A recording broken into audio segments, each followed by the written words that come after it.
Тормыш ауырлыкларын сынмый, сығылмай өтіп, шаянлыған жер телле булуын саклап калган ул. Сөзебез Буа районының Иске Тиншәле авылында яшәүче Гадилә апа Шәрәфетдинова турыда. Аңа шушы көннәрдә 90 яшь тулды. Юбилярны котларга республиканың агросәнәгать комплексы ветераннар советы рәисе Марс Алиев та кайткан иде.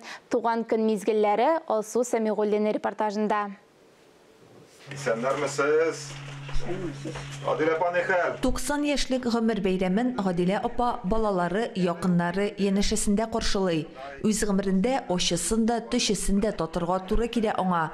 46 яшендә тол калып, 4 баласын кеше итеп, олы тормыш юлына чыгара. Колхозда хезмәт куя, ул кызларын да эшкә өйрәтеп үстерә. Һәр елны кичкенәдән үк хәтердә калган чигендер алулар. Ул инде 6-7 гектар чигендерләр. Bir gün gene de işten kalmayacak. Kolxozçu buldu indi, pensiyaga çıqqancha, pensiyaga çıqqancha ile işledi.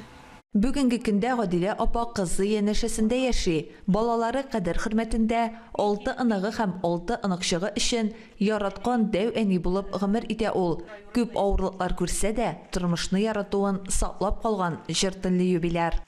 Барына шикер итеп яшәргә, шатланып яшәргә, менә позитив булырга өйрәтә инде ул безне.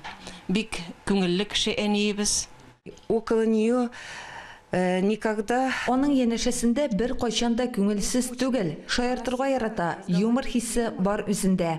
Авылдашын гомер бәйрәме белән котларга республиканың агросәнәгать комплексы ветераннар советы рәисе Марс Алиев та кайткан иде.